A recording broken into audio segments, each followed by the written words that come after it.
Hello mga ka-adventure. Dahil tayo mag-bake sushi, kumuha na tayo ng mangga dito sa kanal. Okay, let's go! What's up mga ka-adventure and welcome to our channel! Yay!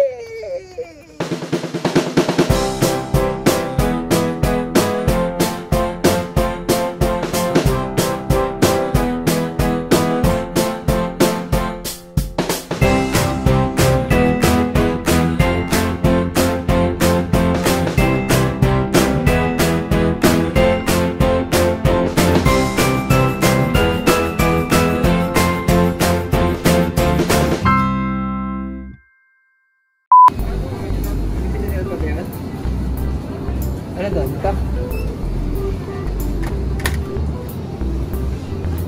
Philadelphia.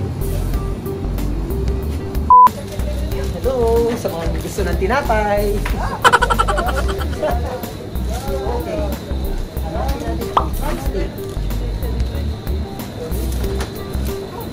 Saktong-sakto. May sale.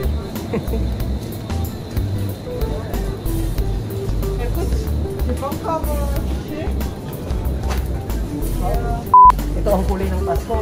Red, yellow, blue, pink, gold. Lin. Sarap.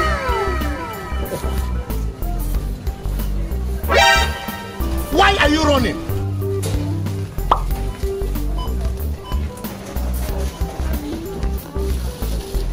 The next day. Hello mga ka-adventure. Ngayon, ang lamig-lamig. Oo. Nandito tayo, papunta tayo sa bilihan ng mga gagamitin natin na ingredients sa ating next video. Ito ang uchitomi. Yan, uchitomi. Sana bukas sila, okay? So titingnan natin yan. Bukas. Very good. Bukas sila. Kumuha tayo ng cart. Tayo ay mamimili ngayon. Okay. So, ganito mga tinda nila. Ayan. Ang una nating kukunin ay ang furikake. Ayan. Ginagamit natin yan para sa pambudbud. Oo. Bili tayo ng Japanese mayo. Okay. Nori. And nori. Nasa ng nori nila? A few moments later. Ito. Ito ang nori pala nila. Yeah, nakita ko din. Ang tagal ko maghanap pa. Ang nori Ito. Ito ay mas malaki. Ito ay mas marami. So dito tayo sa mas marami. Okay.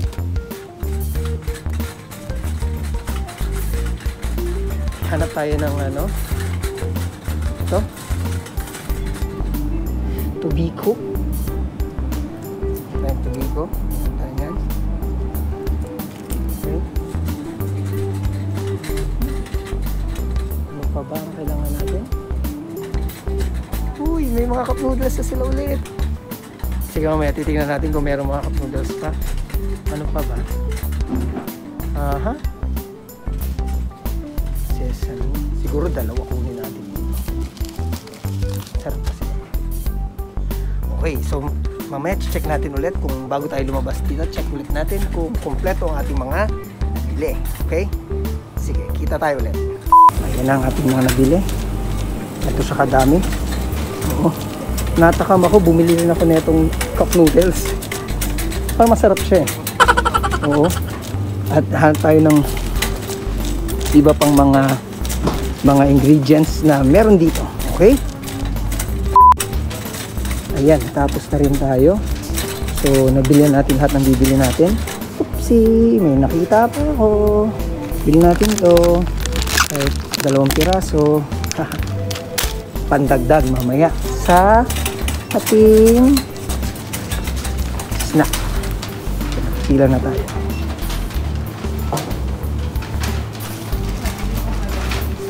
Siya nga pala, bumili nga ulit tayo sa uchitomi.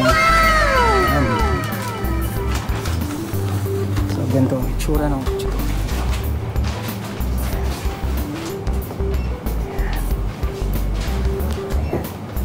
Okay. Tayo tayo sa pila. Yeah. It's our turn. Okay.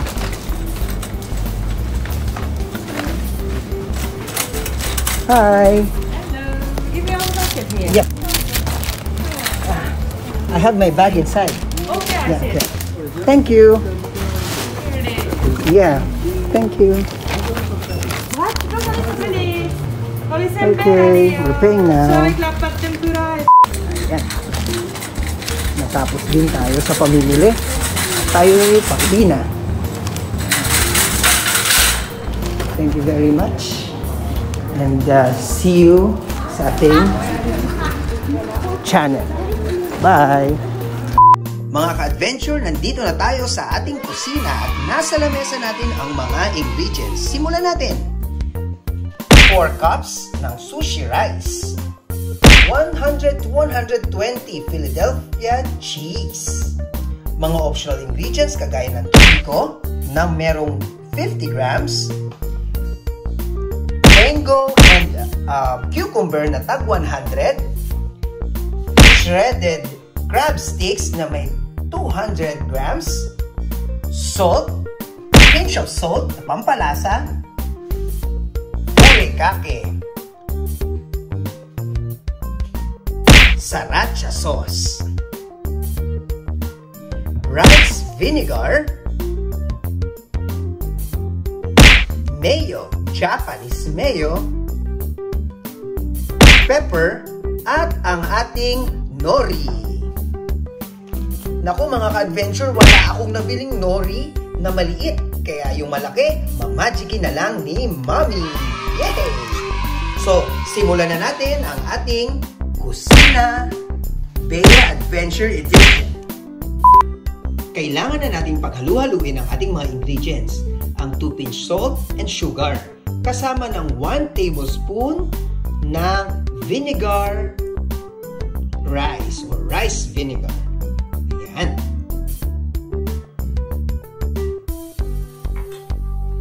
Sa paghahalo-halo natin, ilalagay na natin siya sa ating rice.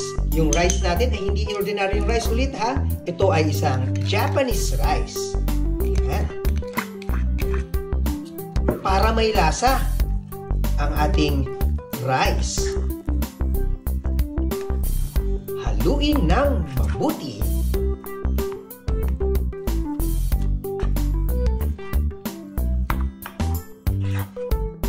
Kailangan ba ng malakas na kamay?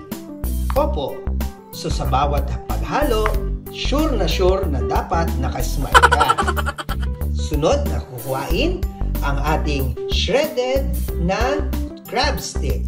Siya nga pala, ipapakita namin sa inyo kung paano gawing shredded ang crab stick. Dahil stick siya, kailangan natin ng tinidor at parang susuklayin natin ang crab stick. Ayan. Ganyan pala yun. Mga ka-adventure, sa totoo, ngayon ko lang nakita ang paggawa ng crab stick. Akala ko hihimayin mo ng mano-mano. Yung pala, kailangan mo siyang suklayin gamit ang ating tinidor.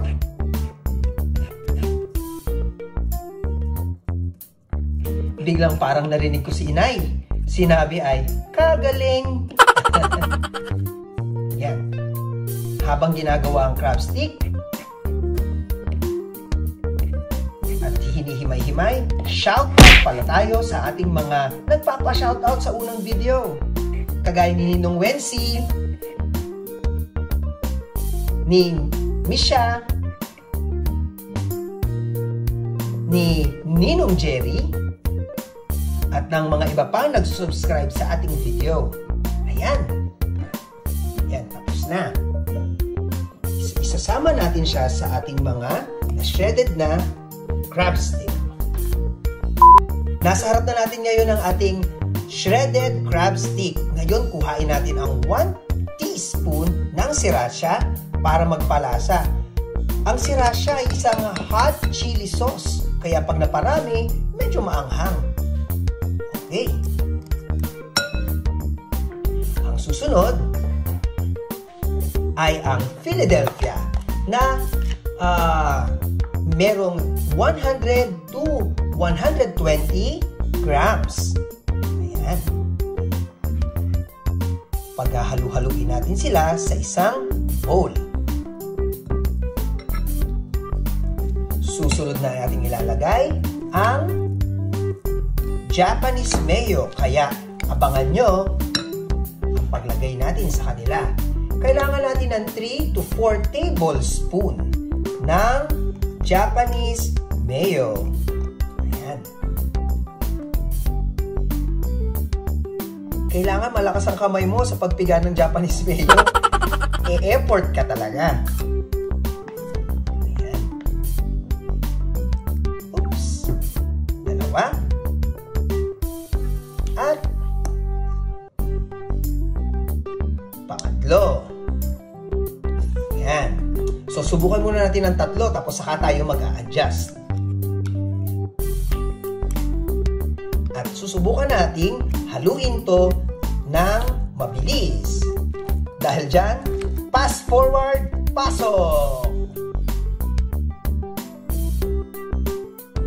Kuhain natin ang pepper at maglagay tayo ng konting pepper para may konting sipa. Lagyan natin ng pinch of salt.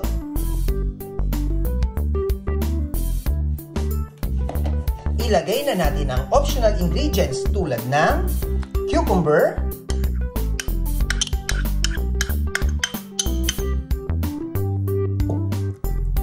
ng mango,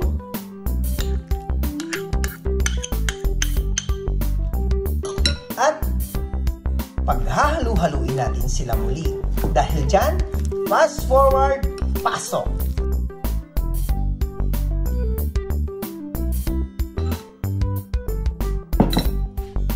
Ngayon, i-assemble na natin ang ating baked sushi sa ating bake pan. I-prepare na natin ang 2 cups ng rice as our base sa ating baking pan. Ayan.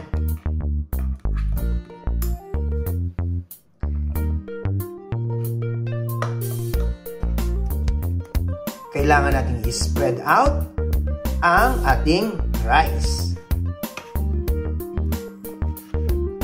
Inuulit ko, ang rice na to ay hindi pwedeng ordinaryong rice. Dapat Japanese rice. Ayan.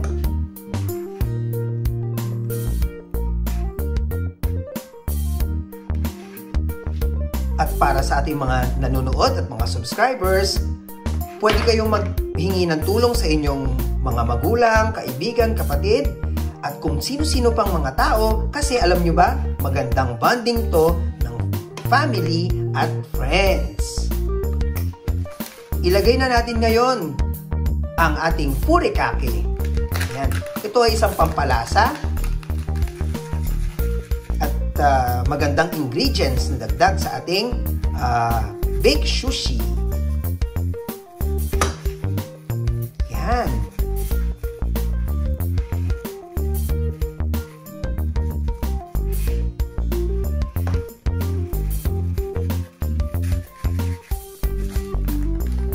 Pagkatapos niyan, i-add na ngayon ulit natin ang new layer of rice. Dahil dyan, magandang music, fast forward, pasok!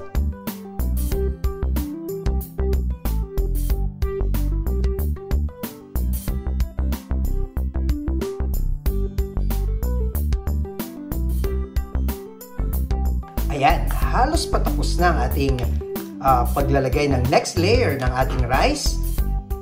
At ipa-flat na lang natin at i-spread natin evenly sa ating baking pan.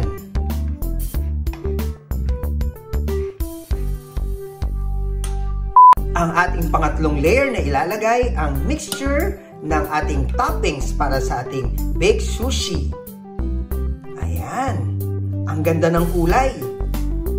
Halo-halo, may yellow, may white, may orange, at konting greens. Ayan, so, dahil dyan, dahil graciously at evenly itong ilalagay. Fast forward at music, pasok ulit.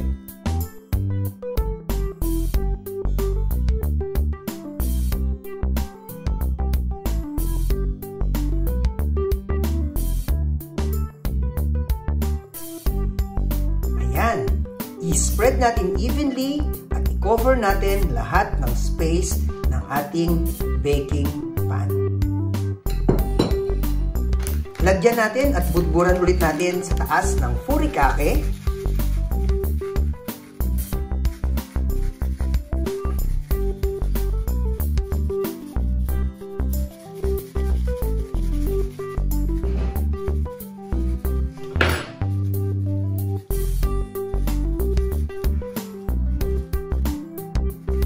Ayan, ang ganda na ng itsura ng ating baking pan. At ang ganda na itsura ng ating baked sushi. Linisan natin ng onte para sa magandang presentation. Ang susunod na ilalagay natin ay ang ating optional ingredients na tobiko. Mami, igitna mo naman ang baking pan para sa maganda nating kuha ng video.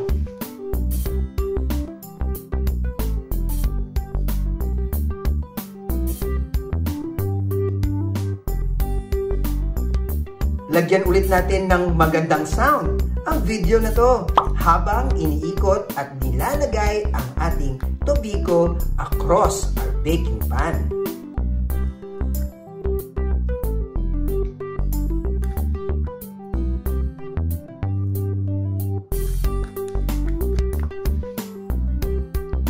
Naku, sure na mapaparami ang kain natin. Sa itsura pa lang, yummy na. Kalimutan ang counting ng diet at i-enjoy ang ganito kasarap na presentation na pagkain.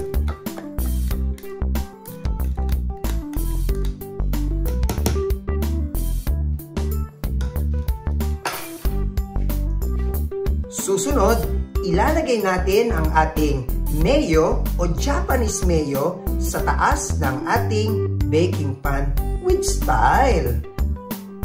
Ayan.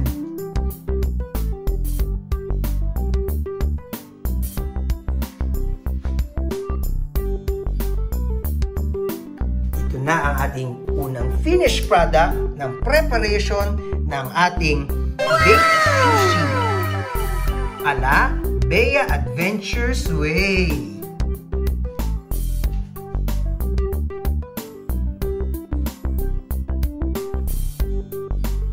Ilalagay ngayon natin ang ating baked sushi sa ating preheated oven na 180 degrees. So, lulutuin natin ang ating baked sushi ng 15 to 20 minutes. So, maya-maya, tignan natin ang ating pagkakaluto ng masarap na baked sushi. A few moments later.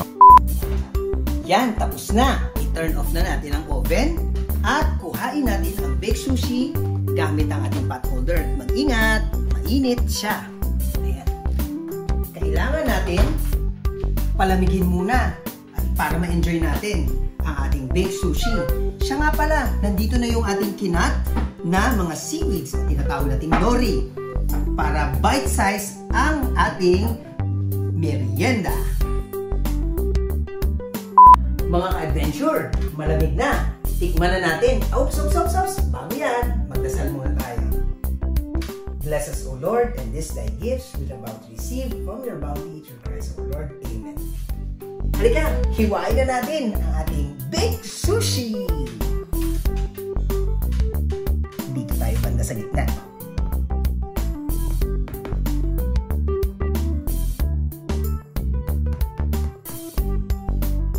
Nakakatakam.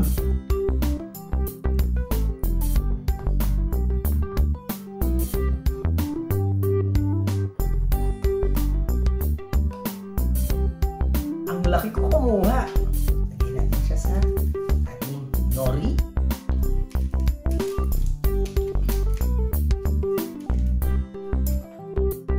Wow, ang creamy!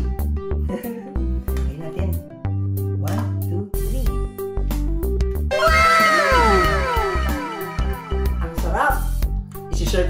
nyo! Thank you for watching mga ka-adventure. Don't forget to like, comment, share if you want, and please subscribe to our channel. Paalam!